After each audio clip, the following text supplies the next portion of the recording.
Environmentalists say the African continent has warmed about 1/2 degree Celsius over the last century and that it is a key development issue for sub-Saharan Africa. Earlier this year, the World Bank and other partners launched the Connect4Climate campaign, or C4C.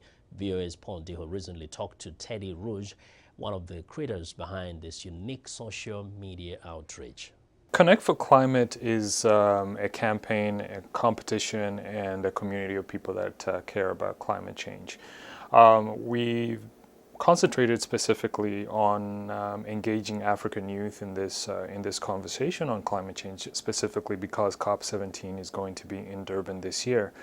And we wanted to see what the continent has to say about climate change, and we convened over 100 partners to help us mobilize those youth to engage with other members of the global community who care about climate change and engage in real dialogue about solutions. It's interesting that you talked about this massive feedback that you're getting from the continent, and at times when you talk to people, some think it's a myth, some think it's real. So what do you gather from some of your findings? It's interesting that you would ask that, because that's one of the things that we knew was going to happen.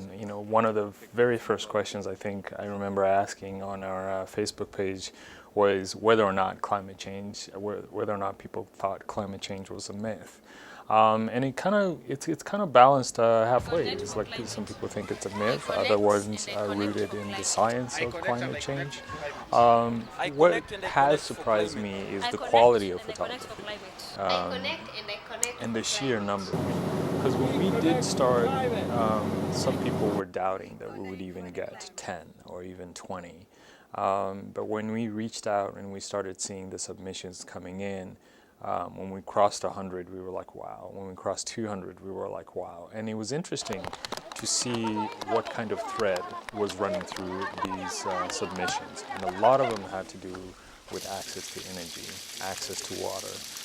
Like, for example, Kenya, an overwhelming majority was dealing with water and access to clean drinking water. What kind of an impact do you think this global warming or climate change, whatever you might want to call it, might have on the continent, considering a lot of African countries?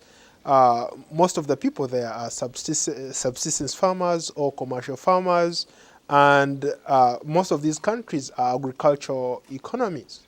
So how much of an impact is this going to have on the continent? Well, we're already feeling it, aren't we? I mean, as a farmer myself, I mean, I'm already feeling it. I mean, we trade in moringa in Uganda, and what we could get 2 years ago, we're not getting today because of weather patterns. Where our yields are affected, too much rain affects our yield and affects our export. It's all tied together. What are governments or what are individuals on the continent are doing maybe to adapt to this? Because if this is real, they have to come up with some ways of adapting to the changing weather patterns.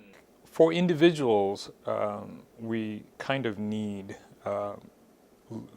examples, like good examples from government officials. First off, we need government officials to kind of lead us in the right way and say these are the best practices for adapting to climate change.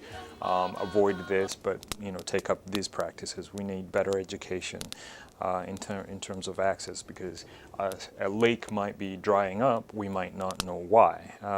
We might be getting more landslides in a particular community. We might not connect the fact that we're cutting down trees for more and more charcoal use that leads to the landslides, and that affects entire economies. We need better access to information. Speaking about going green, some interesting news came out of Uganda. For the first time, some African students made an electric car. Part of the reason we targeted this young generation, 13 to 35-year-olds, they fit right into that, because we think solutions to their environment and how they look at their future and how they fit into the global picture, this car represents exactly what we were thinking. It's like the solutions lie among these individuals. We can't create solutions for the environment for the continent by not including their voices and their solutions and their ideas.